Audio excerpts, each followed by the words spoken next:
Hey guys and fellow whiskey lovers, welcome back to Malt Mariner's Whiskey Roads. This is the second channel, the English YouTube channel about whiskey that I do, and I am very psyched because I'm on the west coast of Sweden right now in the, hopefully it's okay if I say this, very small and crafty and nerdy distillery of Smögen, and I'm hosted by Pär Caldenby, Smögen.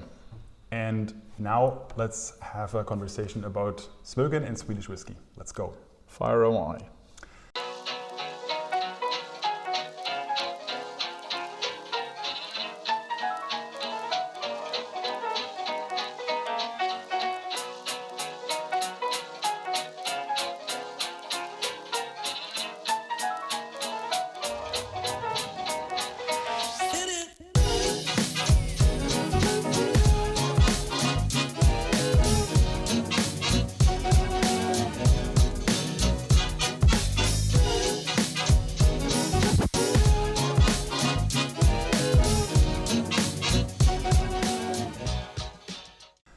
Do you think that there is a Swedish whiskey profile?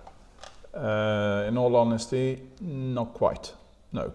Do you think there's like you're on the way of creating like a national profile, or do you think it's really far away from that? I mean, just like in Scotland, Scotland is a smaller country than Sweden, and there are geographical differences in Sweden, and even more so there's a difference in aspired character between the distilleries as well. So I would say we're as widely ranged as all the Scottish sort of regions, and probably toss in Ireland as well. So I wouldn't say there's one particular Swedish style. If there is a Swedish sort of character, it would be that it's quite nerdy, yeah, and aiming for quite a bit of character. Yeah. At least most of us are, and obviously we don't produce for blends in any meaningful way. Yeah. So we're all about sort of really hitting the mark as single malts. So would you say then that Swedish whiskey maybe equals in terms of nerd whiskey? I don't know. Sounds like that a bit? More or less, yeah. It's an interesting approach, because the distilleries that I only visited one official distillery in Sweden right now, and that was High Coast just a week ago for the festival. Yeah. I drove by McMura, which is closed right now, obviously. Yes. And I tried Gotland whiskey before, not on site, but I tried it at a friend, and I was quite impressed with that. So from a very limited perspective that I have on Swedish whiskey at the moment, I would definitely agree from a world whiskey nerd image of what I would look at Swedish whiskey. Yeah. Interesting. I mean, you mentioned High Coast, and that was started just as Smögen was started by myself as a whiskey enthusiast. So they were started by enthusiasts as well. And Roger, who's the distillery manager there, he's certainly very nerdy in the best of ways. Absolutely, I totally agree. In the best of ways. Yes. It was the last interview that I did before I spoke to him. So I can totally agree. It was a lovely tour with him, and he's all about numbers. So he's a lot about numbers. Yes, very good. I can count as well, but I'm more about the sort of arty, crafting the character kind of thing. Yeah. Roger is very much about numbers. Yeah. Yeah, well, still on. Okay. Probably fine. Yeah, it's not about the looks. It's maybe mostly about the whiskey, and hopefully content of character. That's what it's about. Yeah, and hopefully a little bit about the people making it, obviously. Yeah. So very curious. That's what I love about whiskey, just visiting places and seeing how the people and the surroundings influence the character. Yep. So, what do you think makes the biggest impact on your whiskey right now? On Smögen? Yeah. Well, obviously the choice of Smögen being heavily peated, you've got the peat is a massive influence. You will always notice it, and so you can't get past that. Another fact is that obviously we're a young distillery. We started only 15 years ago. So we don't have any old tired casks. So we do have a very sort of fresh cask policy in place, mainly first fill and to some extent then second fills from previous bottlings that we've done and reused the casks. Yeah. So heavily peated, intense cask influence. It sounds like a very intense and flavorful It is a very flavorful profile by design, because I want to make a big impact. When you taste a Smögen or an Askeim, which is our other brand, the intention is to leave an impression. You should remember that you've tried a Smögen, not just any whiskey. Yeah, but that's your unpeated version. This is lightly peated, but lightly peated or unpeated, while Smögen is always heavily peated. Do you think is it hard for you to make an unpeated whiskey when you have a heavily peated setup? The cut points will differ. The malt obviously differs a lot. So it's a matter of knowing what you're doing and being willing to change your mindset. Yeah. It's not that different. You've got the same decisions to take, but you have to do it differently in order to get a good product. You mind if I have a little smell from this one? Go ahead. That's actually the second batch. I actually meant the bottle, but if there's a glass, I'll use a glass. Yeah. So. That's the second batch of Askeim. So it's 8 years old, based on Golden Promise barley, triple distilled. Okay, interesting. Yeah. And matured for 8 years, full time in second fill Oloroso octaves, so 50-liter casks. Yeah. So it's a very nice product. Yeah. The inspiration, by the way, for Askeim with these old barley strains like Golden Promise and Marisotta did come from one of my loves, which was old Kleinlish. Oh yeah, I love Kleinlish. Which we now know as Brora, obviously. Yeah. That fat, oily, very malty and distillate forward whiskey is just lovely. So that's kind of what I'm aspiring to with Askeim. Very interesting.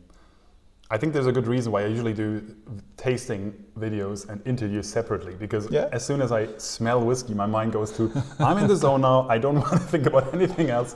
I kind of know what you mean. Yeah, it's very interesting. There is a very specific aroma that I can't really pinpoint. It's not figs, but it's something a bit dried and very berry-ish kind of flavor. You do have fruitiness coming both from the distillate. Very heavy malty notes from the Golden Promise, and then obviously the sherry casks will help with a certain amount of fruitiness as well. So this is a mixed video this time, interview drinking. Oh, it's very tasty. Which is fine. You have a lot of berries. That's a bit like the type of aromas that I usually get from small casks, like octaves. Yeah. These will give a lot of these very intense marmalade-ish, berry-ish notes. Yeah. This is actually the second time we used those specific casks, because we did a bottling, obviously, 8 or 9 years ago, called Smögen Sherry Octaves from the casks, and that was matured for only 4 years. Yeah. But that was the first fill, and boy, was that. They go quick. Cask forward, very much so. So actually, personally, I prefer from such small casks, sherry casks or other very active wine casks to have the second fill, because that would give you more room for the distiller to shine. Usually, I'm not a big fan of octaves, to be honest, because I also feel like they quickly overpower the spirit, and I don't really like that too much. This is a very interesting one. Yeah, quite like that. Second fill, you run a much lower risk of overpowering, but you certainly get a different kind of maturation profile or movement, if you want, from very small casks such as octaves compared to normal sized casks like barrels and hogsheads and butts. Cool, interesting. Yeah. So. I'm actually not sure. I visited like over 110 distilleries now, and I'm not sure if I actually met a one-man distillery, like literally one person making the whole whiskey. Have you been to Daft Mill? Not yet, no. I haven't been to Daft Mill. That's another one-man distillery. Yeah, that's Francis. True. Yeah. And he actually grows the barley as well. Yeah, that's true. I mean, that's absolutely crazy. Yeah. But yeah, I think you have to be a bit crazy to make whiskey in general. But what was your biggest challenge when you started making whiskey here? Well, I've been interested in whiskey for over 30 years. And so I had gathered the knowledge through contacts in Scotland. Yeah.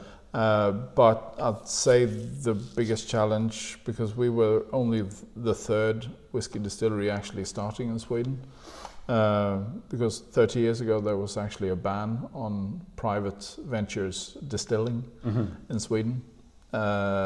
And then we entered, thankfully, the European community at the time, now the European Union, and that ban was lifted. Yeah.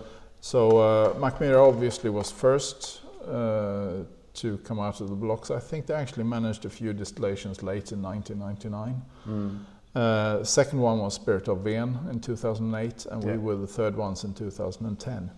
So basically our authorities do get some sort of panic attack when it comes to alcohol, because the duty revenue is extremely high in Sweden, and anything that has to do with warehousing and stocking alcohol makes them extremely nervous. So that's what I mean, feel like. handling the authority side was a bit of a challenge. Although it does help that I was and still am actually a lawyer by profession. Okay, so, that helps. That helps. So I've got no problem producing very long documents. That's probably a good thing. Yeah. So just recently, if I understood it correctly, there was a change in law. Like in Sweden, you can only buy high volume alcohol in the Systemmonopolet. Is that the correct Systembolaget.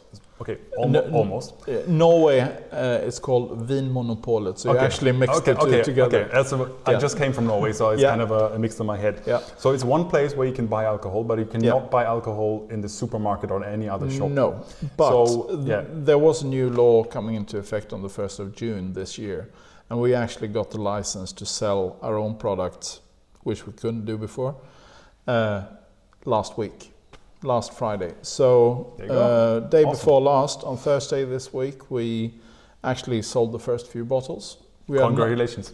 And it's very limited. You can only buy 0.7 liters. Our bottles here are half-liter bottles, so we've actually got small 20 cls as well, so you can fill your quota. But you have to take part in a paid tour or tasting before you're allowed to buy basically one bottle. So there's a whole protocol to follow before you can actually buy whiskey on site in the distillery. A whole protocol, and the administration behind this is just super annoying and nightmarish. Yeah, but it sounds like at least some things are changing right now, and now you are allowed to sell whiskey on site, correct? Yes. Cool. We are. Yes, it certainly felt like driving through Sweden and Norway with the focus of whiskey and whiskey distilleries, that these countries make it very, very complicated for people to make alcohol here. Indeed. So that sounds like it. We already talked about size and output. On the tour, you said you roughly aim for 10,000 liters a year? At least 10,000 liters, typically just north of that. Yeah. So micro craft distillery. Yeah, very much we can call it. Yeah. If you would, we already talked about a little bit about other distilleries, like your inspiration of Scotland and Scottish distilleries. If you have like a golden ticket and you could get or buy for free a Scotch distillery to accompany Smögen, which one would that be? Well, I've actually helped design in part and create whiskey at Ardnahoe Distillery at Islay. So I'd have to pick that one. You have to wouldn't I? Yeah, certainly. Yeah, sounds like a good company also, because they're the only ones using warm tubs on Islay right now, as far as I know. So that's not a coincidence. Yeah. Oh, awesome. So yeah, so Ardent Hall would be your partner distillery in Scotland. Yes. If you would pick a world whiskey distillery, so not Sweden, not Scotland, and not Ireland. I've always liked the ethos expressed by Jean Donnet at Glenarmore while he was running it. Yes. And apart from that, I must say I'm quite impressed by some of the whiskies coming out of both Amrut and Kavalan. There are some really good Australians as well. Yeah. Although it's very difficult to follow what happens in Australia. Absolutely. Because we get very few of the whiskies over here. Yeah. And they're usually very expensive once they get here. Yeah.